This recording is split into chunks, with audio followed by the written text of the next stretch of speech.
أيها الإخوة والأخوات، نستمع الآن إلى تلاوة الجزء الأول من القرآن الكريم بصوت القارئ الشيخ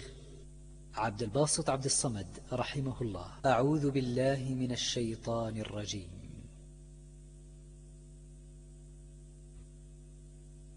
بسم الله الرحمن الرحيم. الحمد لله رب العالمين، الرحمن الرحيم، مالك يوم الدين، إياك نعبد وإياك نستعين، اهدنا الصراط المستقيم، صراط الذين أنعمت عليهم غير المغضوب عليهم ولا الضالين.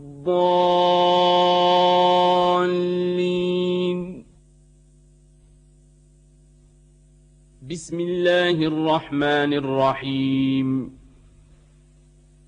ألف لام ميم. ذلك الكتاب لا ريب فيه هدى للمتقين الذين يؤمنون بالغيب ويقيمون الصلاة ومما رزقناهم ينفقون والذين يؤمنون بما أنزل إليك وما أنزل من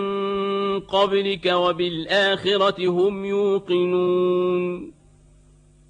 أولئك على هدى من ربهم وأولئك هم المفلحون. إن الذين كفروا سواء عليهم أأنذرتهم أم لم تنذرهم لا يؤمنون. ختم الله على قلوبهم وعلى سمعهم وعلى أبصارهم غشاوة ولهم عذاب عظيم. ومن الناس من يقول آمنا بالله وباليوم الآخر وما هم بمؤمنين. يخادعون الله والذين آمنوا وما يخدعون إلا أنفسهم وما يشعرون. في قلوبهم مرض فزادهم الله مرضا ولهم عذاب أليم بما كانوا يكذبون. وإذا قيل لهم لا تفسدوا في الأرض قالوا إنما نحن مصلحون. ألا إنهم هم المفسدون ولكن لا يشعرون. وإذا قيل لهم آمنوا كما آمن الناس قالوا أنؤمن كما آمن السفهاء. ألا إنهم هم السفهاء ولكن لا يعلمون. وإذا لقوا الذين آمنوا قالوا آمنا وإذا خلوا إلى شياطينهم قالوا إنا معكم إنما نحن مستهزئون. الله يستهزئ بهم ويمدهم في طغيانهم يعمهون. أولئك الذين اشتروا الضلالة بالهدى فما ربحت تجارتهم وما كانوا مهتدين. مثلهم كمثل الذي استوقد نارا فلما أضاءت ما حوله ذهب الله بنورهم وتركهم في ظلمات لا يبصرون. صم بكم عمي فهم لا يرجعون أو كصيب من السماء فيه ظلمات ورعد وبرق يجعلون أصابعهم في آذانهم من الصواعق حذر الموت والله محيط بالكافرين يكاد البرق يخطف أبصارهم كلما أضاء لهم مشوا فيه وإذا أظلم عليهم قاموا ولو شاء الله لذهب بسمعهم وأبصارهم إن الله على كل شيء قدير يا أيها الناس اعبدوا ربكم الذي خلقكم والذين من قبلكم لعلكم تتقون الذي جعل لكم الأرض فراشا والسماء بناء وأنزل من السماء ماء فأخرج به من الثمرات رزقا لكم فلا تجعلوا لله أندادا وأنتم تعلمون وإن كنتم في ريب مما نزلنا على عبدنا فأتوا بسورة من مثله وادعوا شهداءكم من دون الله إن كنتم صادقين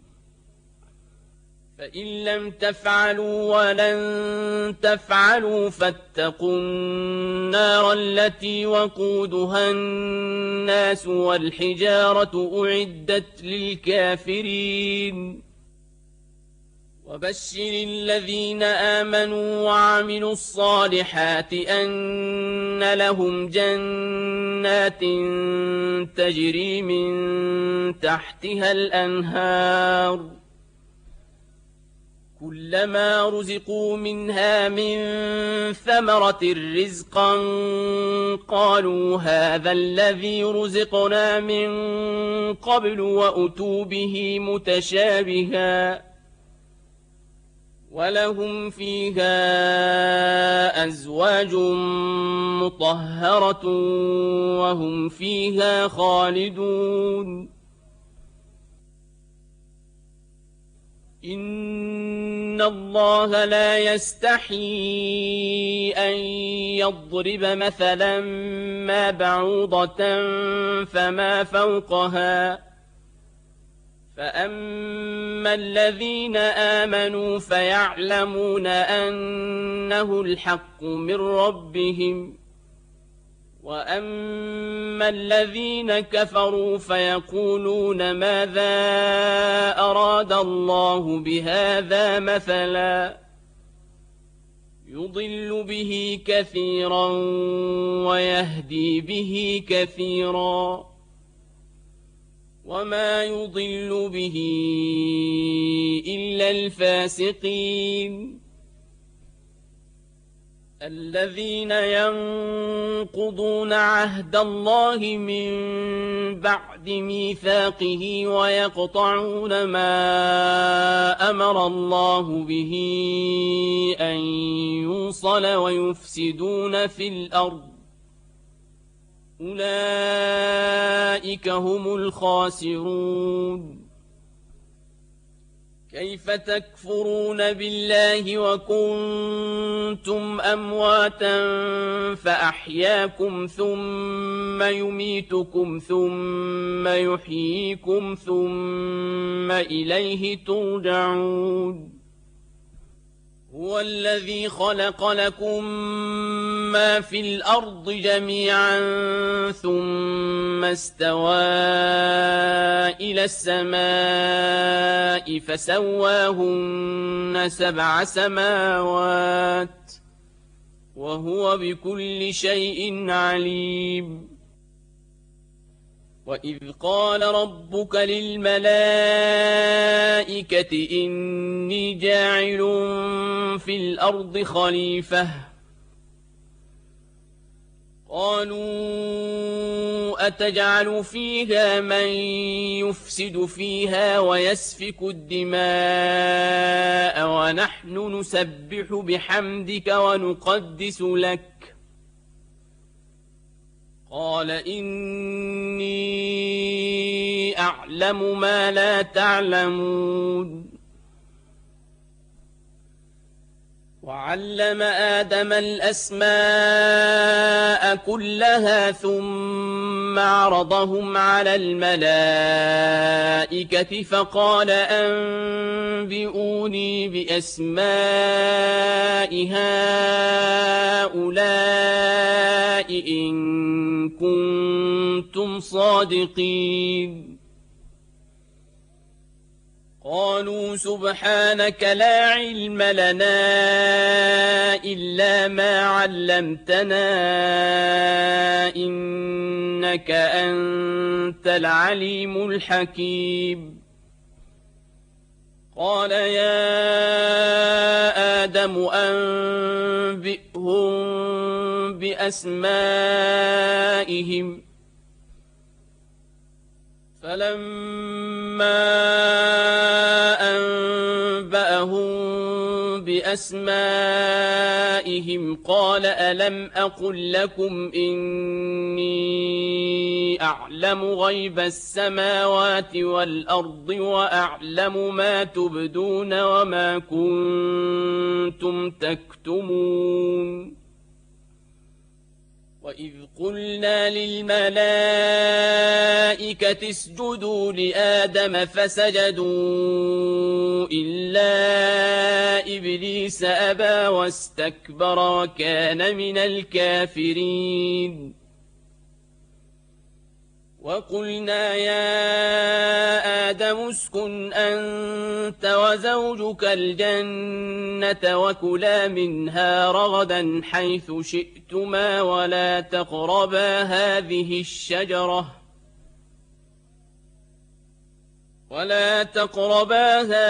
الشجرة فتكونا من الظالمين.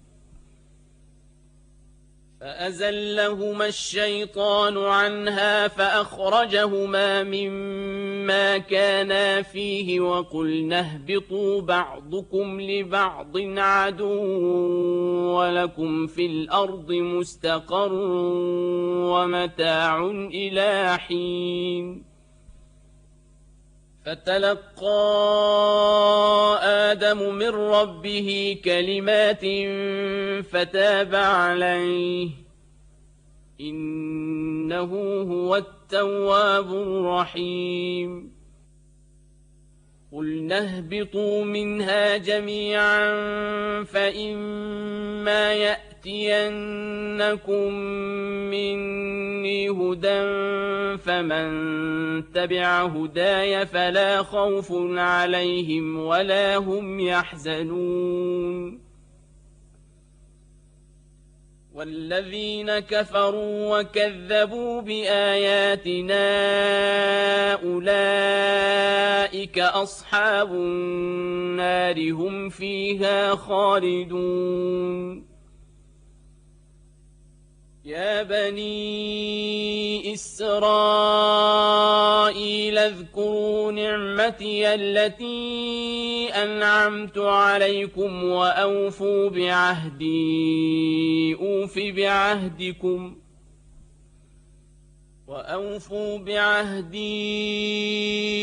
أوف بعهدكم وإياي فارهبون. وآمنوا بما أنزلت مصدقا لما معكم ولا تكونوا أول كافر به ولا تكونوا أول كافر به ولا تشتروا بآياتي ثمنا قليلا وإياي فاتقون ولا تلبسوا الحق بالباطل وتكتموا الحق وأنتم تعلمون وأقيموا الصلاة وآتوا الزكاة واركعوا مع الراكعين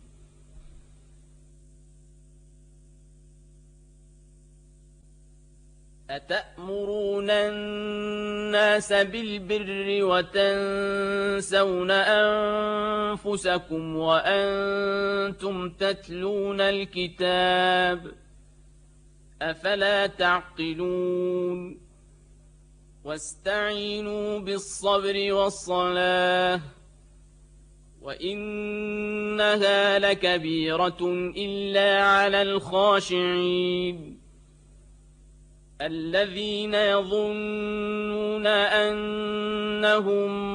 ملاقو ربهم وأنهم إليه راجعون يا بني إسرائيل اذكروا نعمتي التي أنعمت عليكم وأني فضلتكم على العالمين واتقوا يوما لا تجزي نفس عن نفس شيئا ولا يقبل منها شفاعة ولا يؤخذ منها عدل ولا هم ينصرون وإذ نجيناكم من آل فرعون يسومونكم سوء العذاب يذبحون أبناءكم ويستحيون نساءكم وفي ذلكم بلاء من ربكم عظيم وإذ فرقنا بكم البحر فأنجيناكم وأغرقنا آل فرعون وأنتم تنظرون وإذ واعدنا موسى 40 ليلة ثم اتخذتم العجل من بعده وأنتم ظالمون ثم عفونا عنكم من بعد ذلك لعلكم تشكرون وإذ آتينا موسى الكتاب والفرقان لعلكم تهتدون وإذ قال موسى لقومه يا قوم إنكم ظلمتم أنفسكم باتخاذكم العجل فتوبوا إلى بارئكم فاقتلوا أنفسكم ذلكم خير لكم عند بارئكم فتاب عليكم إنه هو التواب الرحيم وإذ قلتم يا موسى لن نؤمن لك حتى نرى الله جهرة فأخذتكم الصاعقة وأنتم تنظرون ثم بعثناكم من بعد موتكم لعلكم تشكرون وظللنا عليكم الغمام وأنزلنا عليكم المن والسلوى كلوا من طيبات ما رزقناكم وما ظلمونا ولكن كانوا أنفسهم يظلمون وإذ قلنا ادخلوا هذه القرية فكلوا منها حيث شئتم رغدا وادخلوا الباب سجدا وقولوا حطة نغفر لكم خطاياكم وسنزيد المحسنين فبدل الذين ظلموا قولا غير الذي قيل لهم فأنزلنا على الذين ظلموا رجزا من السماء بما كانوا يفسقون وإذ استسقى موسى لقومه فقلنا اضرب بعصاك الحجر فانفجرت منه 12 عينا قد علم كل أناس مشربهم كلوا واشربوا من رزق الله ولا تعثوا في الأرض مفسدين وإذ قلتم يا موسى لن نصبر على طعام واحد فادع لنا ربك يخرج لنا مما تنبت الأرض من بقلها وقثائها فادع لنا ربك يخرج لنا مما تنبت الأرض من بقلها وقثائها وفومها وعدسها وبصلها قال أتستبدلون الذي هو أدنى بالذي هو خير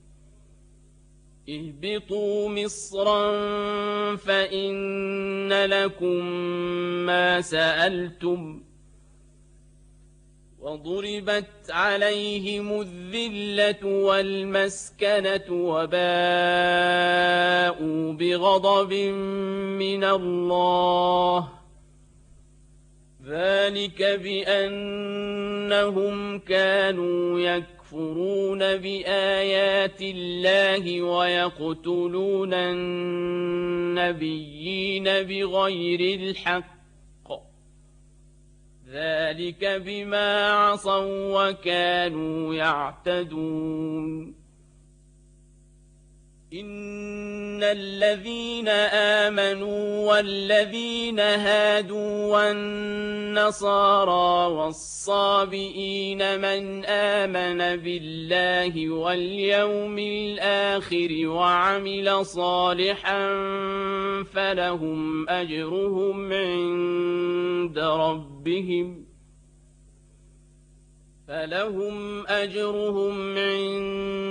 ربهم ولا خوف عليهم ولا هم يحزنون وإذ أخذنا ميثاقكم ورفعنا فوقكم الطور خذوا ما آتيناكم بقوة واذكروا ما فيه لعلكم تتقون ثم توليتم من بعد ذلك فلولا فضل الله عليكم ورحمته لكنتم من الخاسرين ولقد علمتم الذين اعتدوا منكم في السبت فقلنا لهم كونوا قردة خاسئين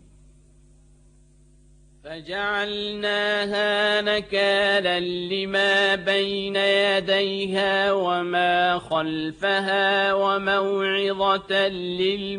للمتقين وإذ قال موسى لقومه إن الله يأمركم أن تذبحوا بقرة قالوا أتتخذنا هزوا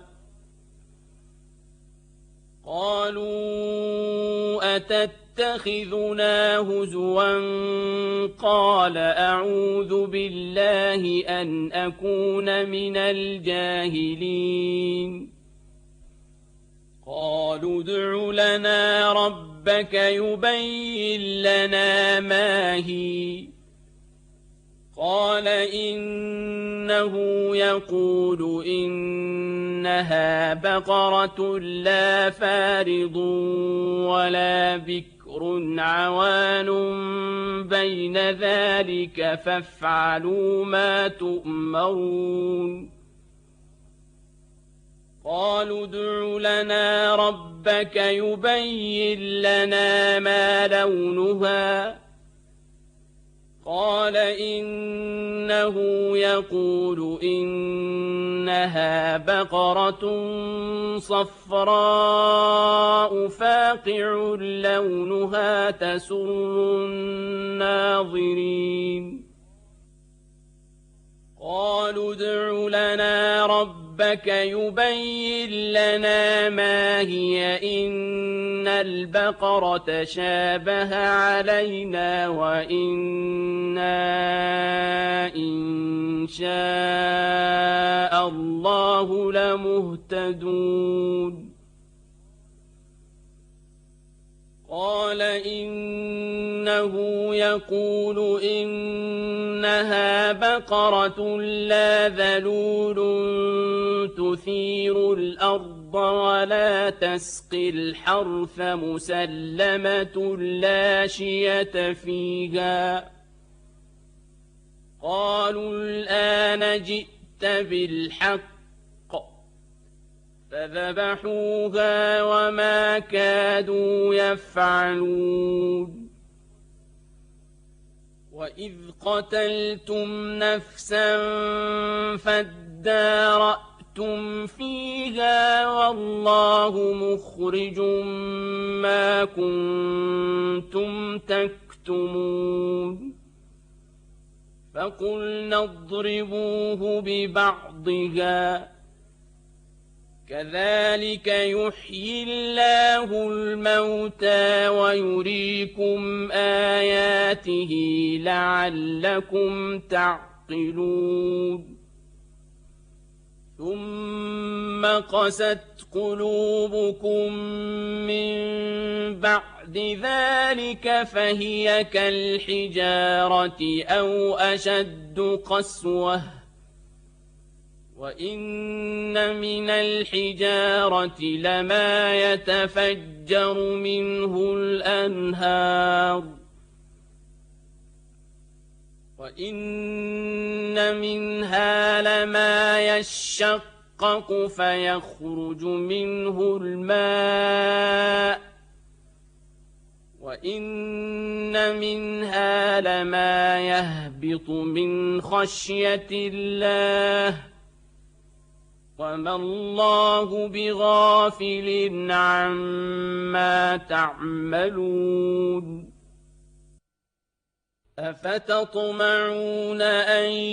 يؤمنوا لكم وقد كان فريق منهم يسمعون كلام الله ثم يحرفونه من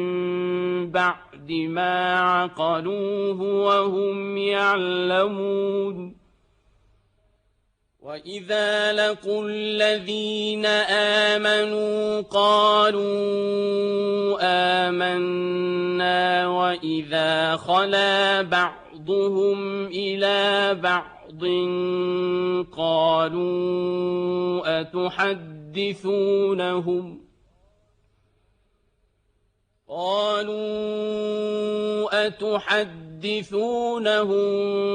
بما فتح الله عليكم ليحاجوكم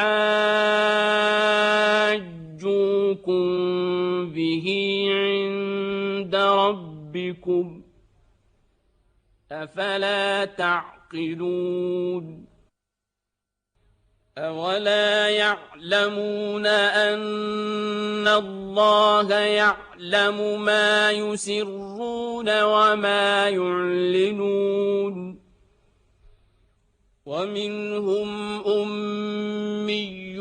لا يعلمون الكتاب إلا أماني وإن هم إلا يظنون فويل للذين يكتبون الكتاب بأيديهم ثم يقولون هذا من عند الله ليشتروا به ثمنا قليلا فويل لهم مما كتبت أيديهم وويل لهم مما يكسبون وقالوا لن تمسنا النار إلا أياما معدودة قل اتخذتم عند الله عهدا فلن يخلف الله عهده أم تقولون على الله ما لا تعلمون بلى من كسب سيئة وأحاطت به خطيئته فأولئك أصحاب النار هم فيها خالدون والذين آمنوا وعملوا الصالحات أولئك أصحاب الجنة هم فيها خالدون وإذ أخذنا ميثاق بني إسرائيل لا تعبدون إلا الله وبالوالدين إحسانا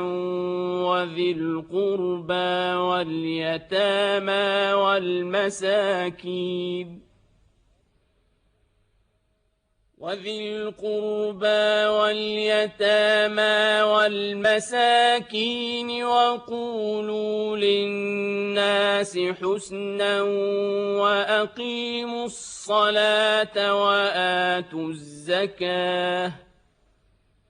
وأقيموا الصلاة وآتوا الزكاة ثم توليتم إلا قليلا منكم وأنتم معرضون وإذ أخذنا ميثاقكم لا تسفكون دماءكم ولا تخرجون أنفسكم من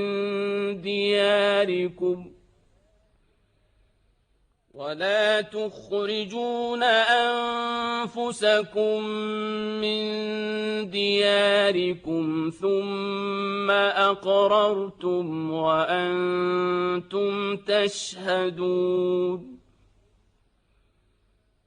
ثم أنتم هؤلاء تقتلون أنفسكم وتخرجون فريقا منكم من ديارهم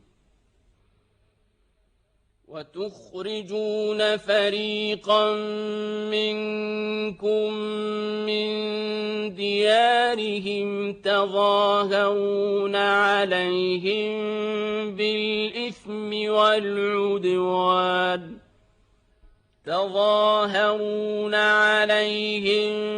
بالإثم والعدوان وإن يأتوكم أسارى تفادوهم وهو محرم عليكم إخراجهم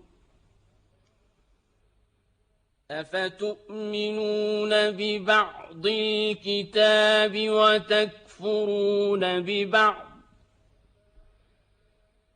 فما جزاء من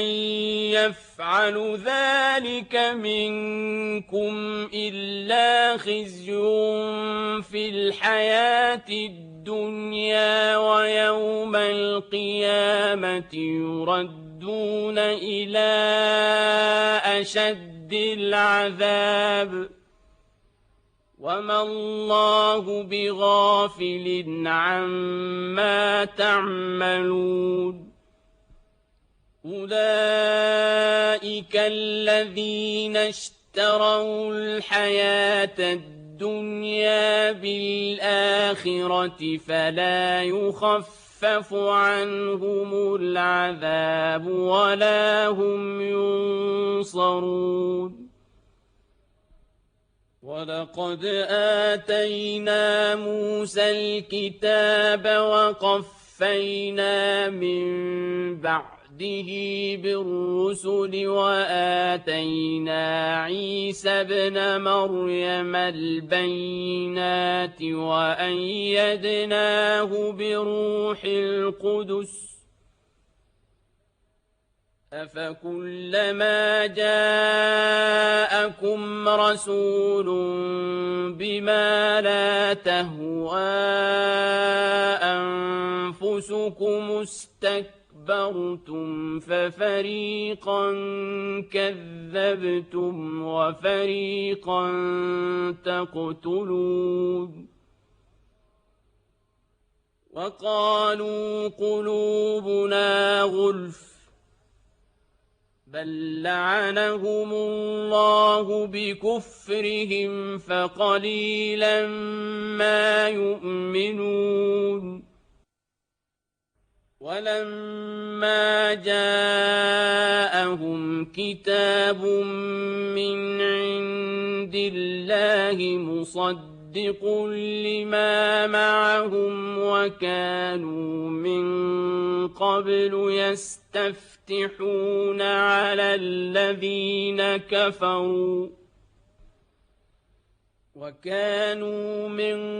قبل يستفتحون على الذين كفروا فلما جاءهم ما عرفوا كفروا به فلعنة الله على الكافرين بئس ما اشتروا به أنفسهم أن يكفروا بما أنزل الله بغيا أن ينزل الله من فضله على من يشاء من عباده فباءوا بغضب على غضب وللكافرين عذاب مهين وإذا قيل لهم آمنوا بما أنزل الله قالوا نؤمن بما أنزل علينا ويكفرون بما وراءه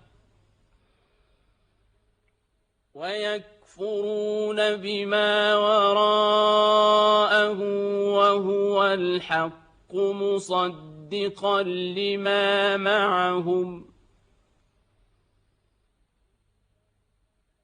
قل فلم تقتلون أنبياء الله من قبل إن كنتم مؤمنين ولقد جاءكم موسى موسى بالبينات ثم اتخذتم العجل من بعده وأنتم ظالمون وإذ أخذنا ميثاقكم ورفعنا فوقكم الطور خذوا ما آتيناكم بقوة واسمعوا خذوا ما آتيناكم بقوة واسمعوا قالوا سمعنا وعصينا وأشربوا في قلوبهم العجل بكفرهم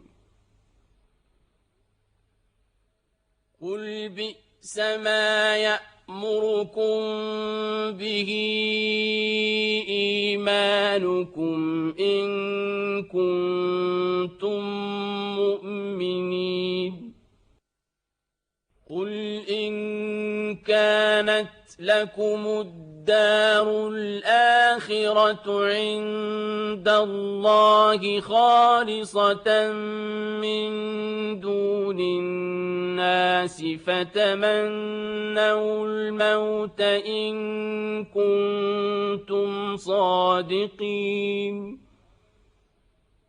ولن يتمنوه أبدا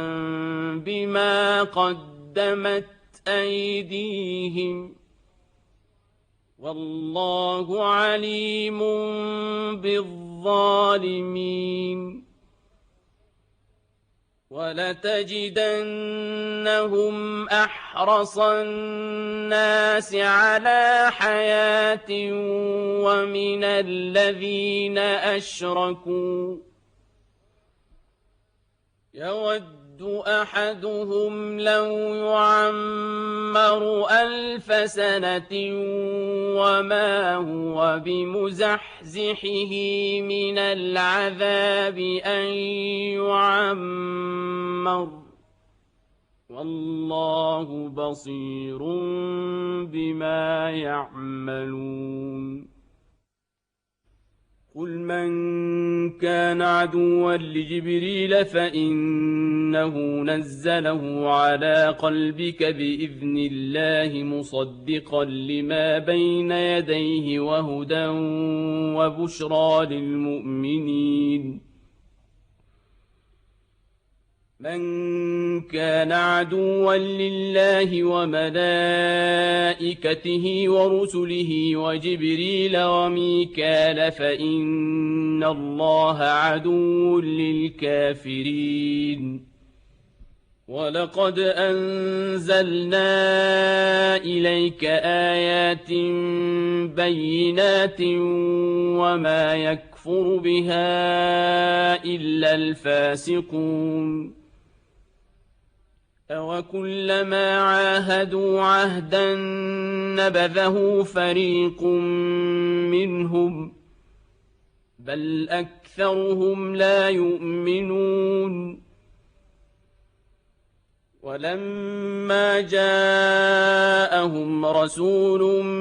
من عند الله مصدق لما معهم نبذ فريق من الذين أوتوا الكتاب كتاب الله وراء ظهورهم نبذ فريق من الذين أوتوا الكتاب كتاب الله وراء ظهورهم كأنهم لا يعلمون واتبعوا ما تتلو الشياطين على ملك سليمان وما كفر سليمان ولكن الشياطين كفروا يعلمون الناس السحر ولكن الشياطين كفروا يعلمون الناس السحر وما أنزل على الملكين ببابل هاروت وماروت وما يعلمان من أحد حتى يقولا إنما نحن فتنة فلا تكفر فيتعلمون منهما ما يفرقون به بين المرء وزوجه وما هم بضارين به من أحد إلا بإذن الله ويتعلمون ما يضرهم ولا ينفعهم ولقد علموا لمن اشتراه ما له في الآخرة من خلاق ولبئس ما شروا به أنفسهم لو كانوا يعلمون ولو أنهم آمنوا واتقوا لمثوبة من عند الله خير لو كانوا يعلمون يا أيها الذين آمنوا لا تقولوا راعنا وقولوا انظرنا واسمعوا وللكافرين عذاب أليم ما يود الذين كفروا من أهل الكتاب ولا المشركين أن ينزل عليكم من خير من ربكم والله يختص برحمته من يشاء والله ذو الفضل العظيم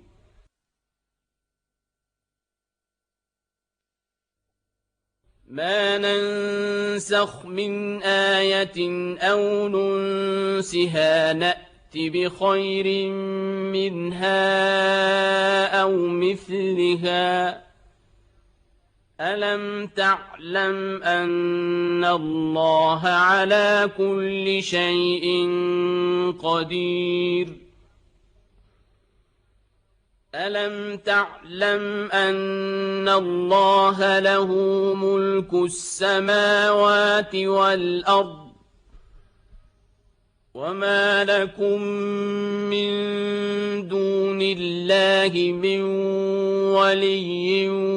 ولا نصير أم تريدون أن تسألوا رسولكم كما سئل موسى من قبل ومن يتبدل الكفر بالإيمان فقد ضل سواء السبيل ود كثير من أهل الكتاب لو يردونكم من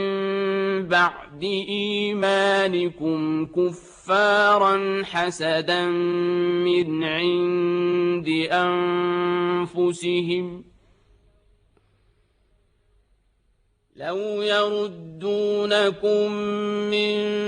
بعد إيمانكم كفارا حسدا من عند أنفسهم من بعد ما تبين لهم الحق فاعفوا واصفحوا حتى يأتي الله بأمره إن الله على كل شيء قدير وأقيموا الصلاة وآتوا الزكاة وما تقدموا لأنفسكم من خير تجدوه عند الله إن الله بما تعملون بصير وقالوا لن يدخل الجنة إلا من كان هودا أو نصارى تلك أمانيهم قل هاتوا برهانكم إن كنتم صادقين بلى من أسلم وجهه لله وهو محسن فله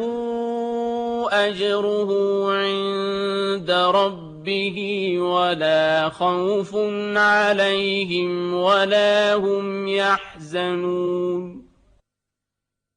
وقالت اليهود ليست النصارى على شيء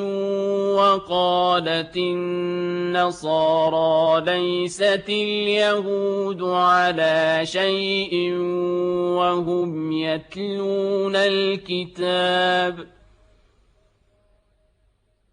كذلك قال الذين لا يعلمون مثل قولهم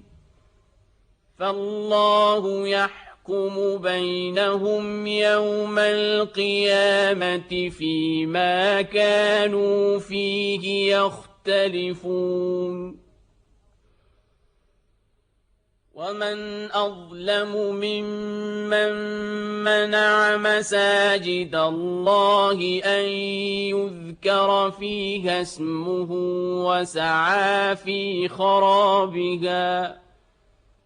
أولئك ما كان لهم أن يدخلوها إلا خائفين لهم في الدنيا خزي ولهم في الآخرة عذاب عظيم ولله المشرق والمغرب فأينما تولوا فثم وجه الله إن الله واسع عليم وقالوا اتخذ الله ولدا سبحانه بل له ما في السماوات والأرض كل له قانتون بديع السماوات والأرض وإذا قضى أمرا فإنما يقول له كن فيكون وقال الذين لا يعلمون لولا يكلمنا الله أو تأتينا آية كذلك قال الذين من قبلهم مثل قولهم تشابهت قلوبهم قد بينا الآيات لقوم يوقنون إنا أرسلناك بالحق بشيرا ونذيرا ولا تسأل عن أصحاب الجحيم ولن ترضى عنك اليهود ولا النصارى حتى تتبع ملتهم قل إن هدى الله هو الهدى ولئن اتبعت أهواءهم بعد الذي جاءك من العلم ما لك من الله من ولي ولا نصير الذين آتيناهم الكتاب يتلونه حق تلاوته أولئك يؤمنون به ومن يكفر به فأولئك هم الخاسرون يا بني إسرائيل اذكروا نعمتي التي أنعمت عليكم وأني فضلتكم على العالمين واتقوا يوما لا تجزي نفس عن نفس شيئا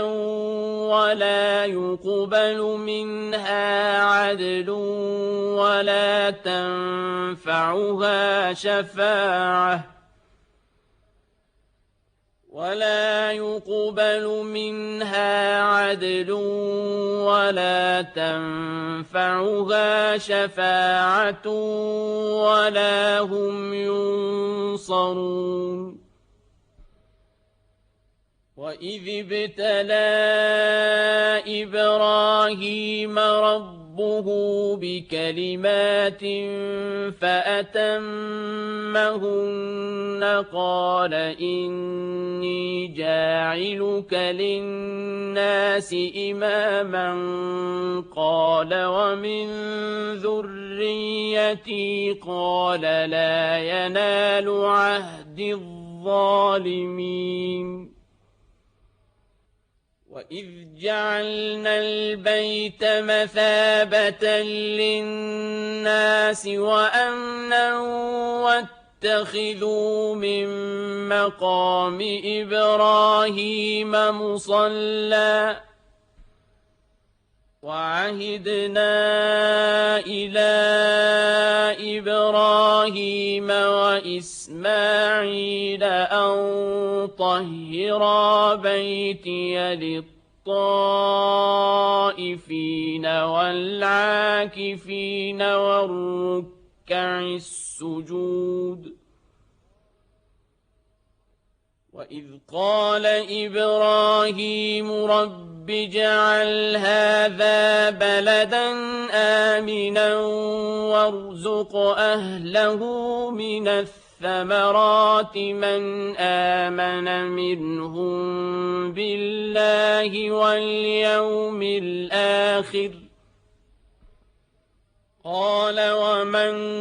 كفر فأمتعه قليلا ثم أضطره إلى عذاب النار وبئس المصير وإذ يرفع إبراهيم القواعد من البيت وإسماعيل ربنا تقبل منا إنك أنت السميع العليم ربنا وجعلنا مسلمين لك ومن ذريتنا أمة مسلمة لك وأرنا مناسكنا وتب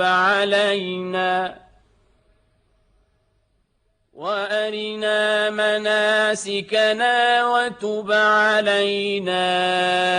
إنك أنت التواب الرحيم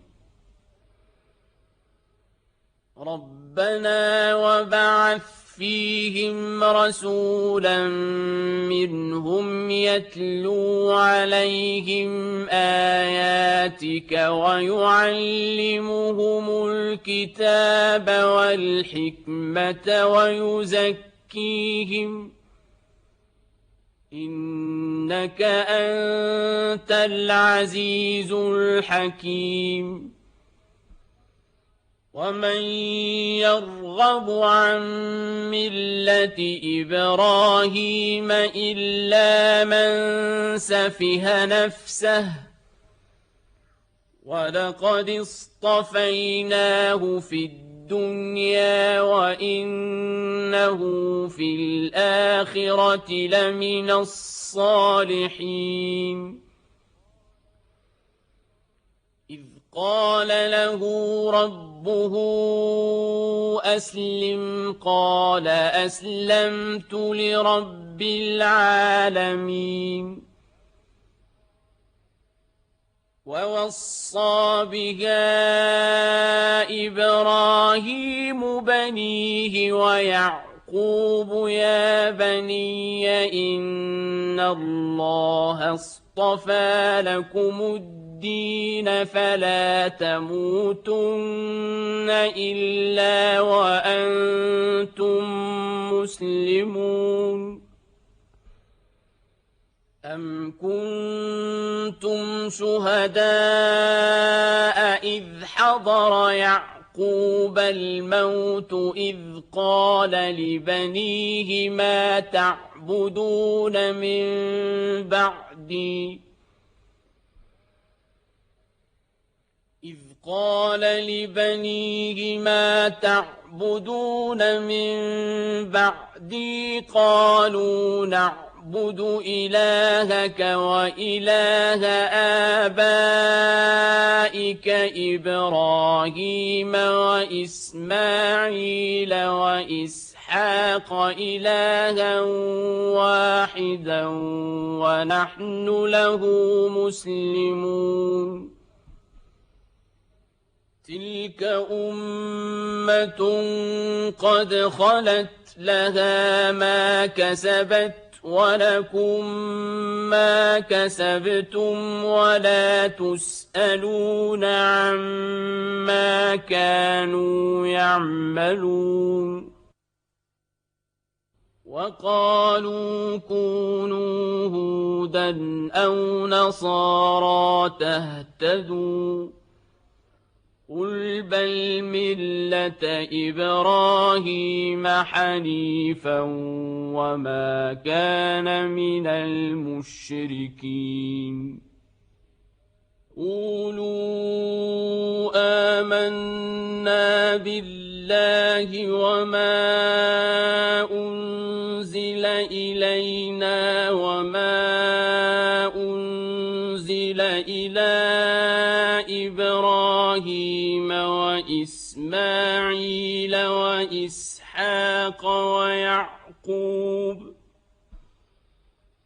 وإسماعيل وإسحاق ويعقوب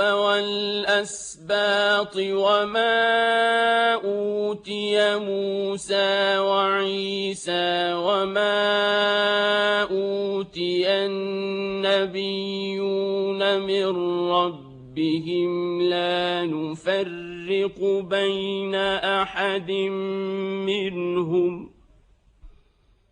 لا نفرق بين أحد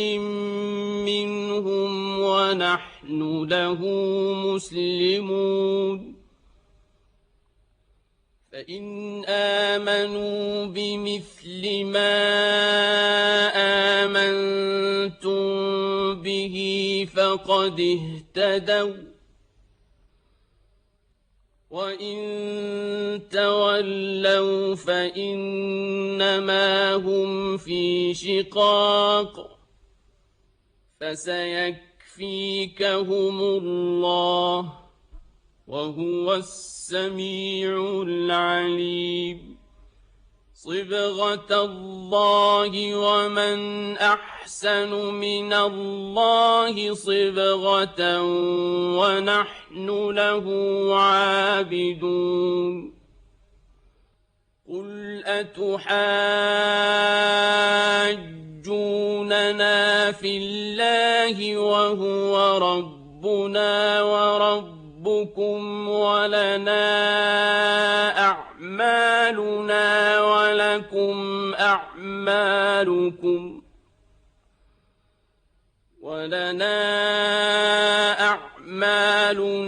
ولكم أعمالكم ونحن له مخلصون أم تقولون إن إبراهيم وإسماعيل وإسحاق ويعقوب والأسباط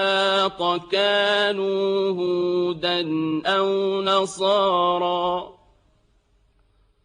قل أأنتم أعلم أم الله ومن أظلم ممن كتم شهادة عنده من الله وما الله بغافل عما تعملون تلك أمة قد خلت لها ما كسبت ولكم ما كسبتم ولا تسألون عما كانوا يعملون. أيها الإخوة والأخوات، وهكذا انتهت تلاوة الجزء المخصص لهذا اليوم ضمن المصحف الكامل للقارئ الشيخ عبد الباسط عبد الصمد رحمه الله.